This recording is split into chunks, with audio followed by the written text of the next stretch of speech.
Hello बच्चों, welcome है आप सबका आज की इस वीडियो में। हम क्वाड्रेटिक इक्वेशंस चैप्टर कर रहे हैं, जिसमें आज हम कुछ वर्ड प्रॉब्लम्स करेंगे। हमारा फर्स्ट क्वेश्चन है।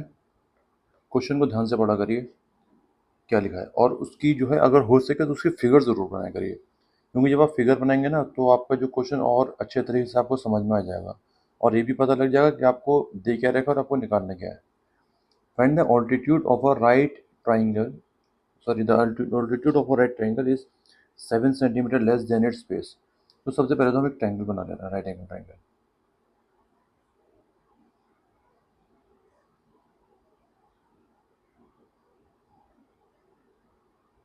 ठीक है, इसको चाहे ए बी से नाम दे दिए। ठीक है, तो जो ऑल्टीट्यूड है for right angle triangle is 7 centimetre less than it's base. तो अपनी बेस बेस से 7 सेंटीमीटर लेस है, तो बेस को अगर मैं x मान लूँ तो ये x माइनस 7 तो हो जाएगा। और क्या रहेगा, if the hypotenuse is 13 centimetre, find the other two sides. ये हमारा बिल्कुल जो दे रखा था ट्रायंगल के बारे में, सब मैंने ट्रायंगल की फिगर में डिनोट कर दिया। तो अब जो है हमें लेट भी करना होगा, लेट करके दिखाना पड़ेगा। Let the base be x metre, then the altitude will be x minus 7 metre. ठीक है, तो हमें पता है राइट एंगल ट्रायंगल में क्या लगाते हैं, राइट एंगल ट्रायंगल में क्या लगाते हैं, साइड्स को अगर हमें निकालना हो पाइथागोरस थ्योरम। भाई पाइथागोरस थ्योरम, पाइथागोरस थ्योरम क्या होती है, हाई ब्लड प्रेशर, ऐसे तो याद कर रहा था, high blood pressure H square is to B square plus P square. ठीक है, तो हाइपोटेन्यूज क्या हमारी 13 का स्क्वायर इज टू बेस है हमारा एक्स स्क्वायर, परपेंडिकुलर है हमारा एक्स माइनस 7 होल स्क्वायर। अब इसको बहुत ध्यान से आप ओपन करिएगा, ये जो वाला ब्रैकेट है हमारा ए माइनस बी का होल स्क्वायर लगाइए यहाँ पर, तो A square plus B square minus 2ab, तो ये हो जाएगा मेरा 169 is equals to 2x square plus 49 minus 14x। अब इसको हम स्टैंडर्ड फॉर्म में लिखने की कोशिश करते हैं, तो 2x square minus 14x plus 49, और ये हमारा RHS में आ जाएगा माइनस 169 इज इक्वल्स टू 0। तो 2x square minus 14x minus 120 is equals to 0। मैंने आपसे कहा कि इक्वेशन को थोड़ा छोटा बनाने की कोशिश करा करिए। 2 कॉमन ले लिया तो x square minus 7x minus 60 is equals to 0। ये 2 0 के नीचे चला जाएगा, तो हमारी इक्वेशन क्या बन जाएगी, x square minus 7x minus 60 is equals to 0। तो हमें मल्टीप्लाई करके 60 लाना है और माइनस करके 7 लाना है। तो इक्वेशन को इस तरह से लिखते हैं, अंदर साइन किसका आएगा, 60 का साइन अंदर आ जाएगा। 60 के फैक्टर्स करेंगे तो 230, 2 15 आर, 3 5 आर, माइनस करके 7 लाना है। तो कैसे करें हम, 2 2 जो 4 3 जो 12, 12 माइनस 5, 12 माइनस 5 7 होता है। ठीक है, तो 12 और 5, तो x square minus 12x plus 5x minus 60 is equal to 0। X common, x minus 12 plus 5 x minus 12 is equal to 0। X minus 12 common, x plus 5 is equal to 0। अब यहाँ क्या होता है, जब इन दोनों की मल्टीप्लाई 0 है तो या तो ये 0 होगा या तो ये 0 होगा। इधर x minus 12 is equal to 0, मतलब एक्स इक्वल टू 12, और x plus 5 is equal to 0, मतलब एक्स इक्वल टू माइनस 5। हम इसको डिस्कार्ड कर देंगे, क्योंकि हमारी जो लेंथ है वो नेगेटिव में नहीं हो सकती। We will discard x is equals to minus 5 because length can't be negative, so we will take x is equals to 12। तो जो हमारी बेस थी, बेस को हमने x माना था, वो 12 मीटर हो गई, और जो ऑल्टीट्यूड था हमारा वो था x माइनस 7, तो 12 माइनस 7 मतलब 5 मीटर। ठीक है, x माइनस 7 तो था। ठीक है, तो ये हमारा क्या आ गया आंसर। वर्ड प्रॉब्लम्स में ऐसे ही आंसर छोड़े जाते हैं।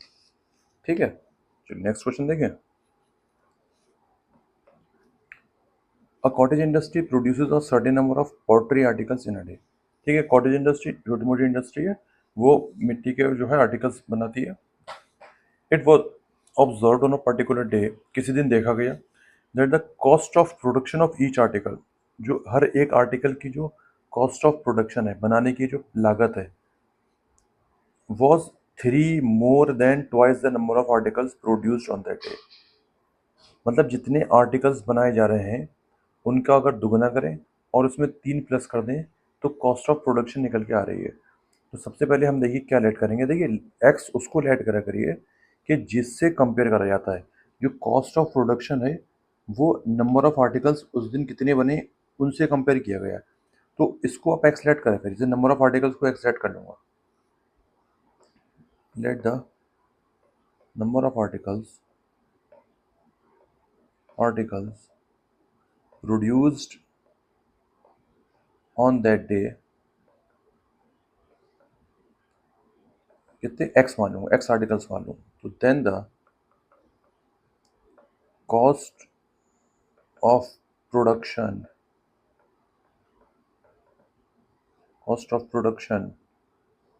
of each article कितनी हो जाएगी। फिर से देखिए, जो cost of production of each article है वॉज 3 मोर, 3 ज़्यादा, then twice the number of articles produce on that day. उस दिन एक्स आर्टिकल्स बने थे तो इनका दुगना कर दें और उसमें 3 और प्लस कर दें, तो ये कॉस्ट निकल के आई थी हर एक आर्टिकल की, लागत निकल के आई थी हर एक आर्टिकल के प्रोडक्शन की। ठीक है, अब क्या दे रखा है, if the total cost of the production on that day was ₹90, अगर जो टोटल प्रोडक्शन जो कॉस्ट आई थी उस दिन वो ₹90 आई थी, तो find the number of articles produce on that day and the cost of each article. तो नाउ अकॉर्डिंग टू क्वेश्चन, ठीक, तो अब देखिए कॉस्ट ऑफ प्रोडक्शन, ये सिंपल मैथ्स लगा रहे हैं, cost of production of each article multiply by number of articles produced on that day which equals to क्या आ जाएगा, टोटल कॉस्ट निकल के आ जाएगी, कितना प्रोडक्शन जो प्रोडक्शन उस दिन हुआ था उसकी टोटल कॉस्ट निकल के आ जाएगी। ये बात समझ में आई आपको। Cost of production of each article, मान लीजिए 10 रुपये लग रहे हैं हर आर्टिकल को बनाने में, into number of article produce on that day. मान लीजिए 5 आर्टिकल बने तो 50 रुपये की आएगी टोटल कॉस्ट, तो आएगी बनाने की। 10 रुपये का एक आर्टिकल बन रहा है, 5 आर्टिकल बने तो 50 रुपये तो लगेंगे उस दिन। जो टोटल कॉस्ट आएगी वही, ये फॉर्मूला हमने यहाँ लगाया। ठीक है, अब हम जो है इसमें वैल्यू पुट करते हैं। Cost of production of each article, जो प्रोडक्शन कॉस्ट है वो 2x प्लस 3 है, multiply by number of articles, कितने आर्टिकल्स बने उस दिन, x आर्टिकल्स बने, टोटल कॉस्ट कितनी निकल के आई है, ₹90 निकल के आई है। तो मल्टीप्लाई कराइए इन दोनों को, 2x² प्लस 3x, 90 को लेफ्ट हैंड साइड में ले आइए। ठीक है, अब हमें इसके रूट्स निकालना है, तो ध्यान से देखिए, वही 3 की जगह ब्रैकेट लगा देंगे हम, और साइन 90 का साइन अंदर आ जाएगा माइनस का। अब हमें मल्टीप्लाई करके लाना है, 290 इधर 180, तो मल्टीप्लाई करके 180 लाना है। 290 इधर, 245 सर, 3 on the 3, 3 5 15, 3 5 15, और हमें माइनस करके लाना है 3, माइनस करके 3, 2 to the 4 to the 12 और 5 to the 15, 15 और 12 का कॉम्बिनेशन बन गया, तो 2x² plus 15x minus 12x minus 90 is equals to 0। अब इन दोनों में क्या कॉमन है, सिर्फ x कॉमन है, तो 2x प्लस 15। इन दोनों में क्या कॉमन है, एक तो माइनस साइन लेंगे हम, और इन क्योंकि 90 12 की टेबल में नहीं आता है, लेकिन 12 और 90 6 की टेबल में आते हैं, तो 6 2 ज़ा 12 और 6 1 ज़ा 6 6 5 ज़ा 30। अब इसमें 2x प्लस 15 हो जाएगा common, x minus 6 equals to 0। तो either 2x plus 15 is equals to 0 होगा, तो 2x is equals to minus 15 होगा, तो x is equals to minus 15 upon 2 होगा, और या फिर x minus 6 is equals to 0, x is equals to 6, क्योंकि जो x जो है x का था हमारा, x हमने क्या ऐड करा था, number of articles produced on particular day, वो निगेटिव नहीं हो सकते, since the number of articles produced on a particular day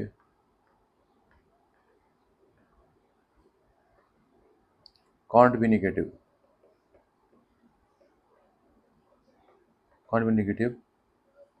so we discard, हम इसको हटा देंगे, x equals to minus 15 upon 2, so we will take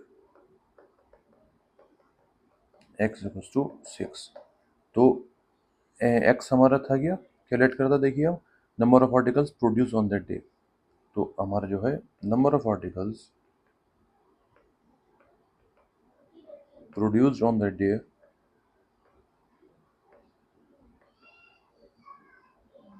हमने x माना था, वो आ गया 6, और cost of production of each article, वो हमारा क्या लेट करा था हमने, 2x प्लस 3,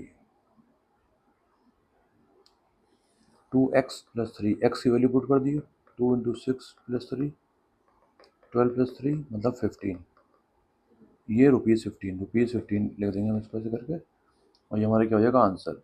और हम आंसर कैसे चेक करेंगे, 15 रुपये का एक आर्टिकल बनेगा और 6 आर्टिकल बने, 15 6 90, और 90 हमें क्वेश्चन में दे रखा था। ठीक है, नेक्स्ट क्वेश्चन देखिए। अ train travelling at a uniform speed for 360 kilometre, 360 kilometre तक के लिए जो हमारी ट्रेन है वो यूनिफॉर्म स्पीड से जा रही थी। आगे लिखा would have taken 48 minutes less to travel the same distance if its speed were 5 kilometre per hour more. अगर उसकी 5 किलोमीटर पर आवर की स्पीड बढ़ा दी जाए तो वो 48 मिनट कम टाइम में जो है अपनी जो डेस्टिनेशन है वहाँ पर पहुँच जाएगी।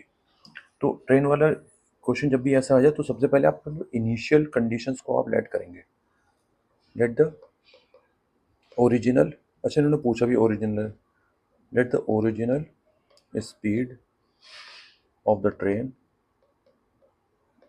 B x kilometre per hour, ठीक है, then and the time taken by it be T ले लिया, टी आवर्स ले लिया मैंने, ठीक है, इनिशियल कंडीशन। तो हमेशा ट्रेन्स वाले क्वेश्चंस में स्पीड का फॉर्मूला लगता है, speed is equals to distance upon time, distance upon time. तो स्पीड हमने क्या लेट करी है इसकी x, डिस्टेंस कितना है 360, टाइम कितना है t। तो ये हमारी एक इक्वेशन बन गई।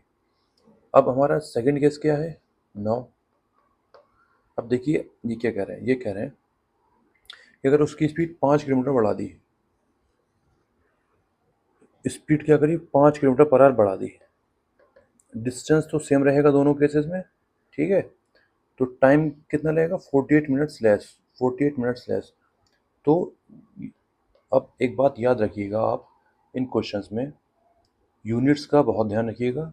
डिस्टेंस देखिए किलोमीटर में दे रखा है, यहाँ पर स्पीड की बात किलोमीटर पर आवर में हुई है, इसीलिए कहीं भी अगर डिस्टेंस लिया जाएगा तो किलोमीटर में लिया जाएगा और टाइम लिया जाएगा तो आवर्स में लिया जाएगा, इस बात को याद रखिएगा, ठीक है। यूनिट्स में बहुत ध्यान रखिए, ऐसा नहीं, ऐसा हम कभी नहीं होता है कि हम किसी क्वेश्चन में टाइम को कहीं आवर्स में लिख दें, कहीं आवर्स टाइम को मिनट्स में लिख दें, कहीं डिस्टेंस को किलोमीटर में लिख दें, कहीं डिस्टेंस को मीटर में लिख दें। किसी पर्टिकुलर इक्वेशन में जितनी भी यूनिट्स होती हैं किसी पर्टिकुलर चीज़ की वो सब एक ही होना चाहिए। तो यहाँ भी हम जो 48 आवर्स है उसको मिनट्स में ना लिख के आवर्स में लिखेंगे, तो आवर्स को मिनट्स में कैसे चेंज करते हैं, मिनट अपॉन 60, ये हमारा आवर्स में चेंज हो गया, इस बात को याद रखिएगा। तो 360, अच्छा ये 12 फॉर द 40 है, 12 फॉर द 60, तो ये थोड़ी इक्वेशन हमारी रिड्यूस हो जाएगी, अब इस इक्वेशन को हम थोड़ा सॉल्व करा लेते हैं। 5t माइनस 4/5, इस 5 को मैं ऊपर ले जाऊंगा। x plus 5 is equals to 360 into 5/5t minus 4। अच्छा, इसको जो है LHS में इधर ऊपर क्रॉस मल्टीप्लाई में ले आइए। 5t minus 4 is equals to ये 1800 हो जाएगा। अब हम क्या करेंगे, हमें स्पीड ऑफ द ट्रेन निकालनी है। इस इक्वेशन में हमें दो वेरिएबल्स नज़र आ रहे हैं, x और t। तो हम जो पहली इक्वेशन है उसमें से t की वैल्यू उठा के इस इक्वेशन में पुट कर सकते हैं। इसको इक्वेशन नंबर 1 माना, इसको equation number 2। Putting the value of t from equation number 1 into equation number 2। तो x प्लस 5 t की जगह क्या रख दूँ मैं, 360/x minus 4 is equals to 1800। तो x प्लस 5 यहाँ पर x एलसीएम, ये 5 इंटू 360 1800 हो जाएगा, माइनस 4 इज इक्वल्स टू 1800। तो ये x जो है क्रॉस मल्टीप्लाई में ऊपर चला जाएगा।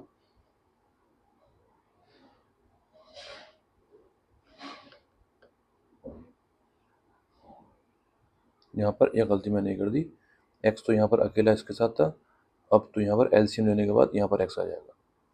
ठीक है, क्योंकि x केवल इस टर्म के नीचे है तो मैंने यहाँ पे x का एलसीएम ले लिया, तो x एक यहाँ पर 4 के पास आ जाएगा। ठीक है,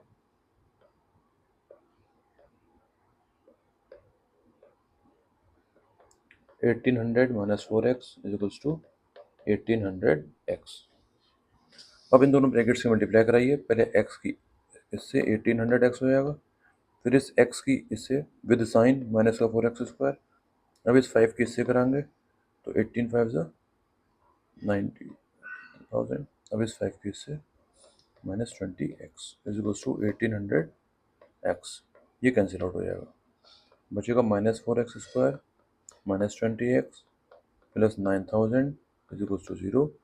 अब माइनस का 4 मैं कॉमन ले लूँ यहाँ पर, तो x² प्लस 4 5 20 माइनस 4 2 8, 4 2 8 हो गया, 10 में 10 हो गया, 4 2 8 फिर से 20, 4 5 20 0 इज इक्वल्स टू 0।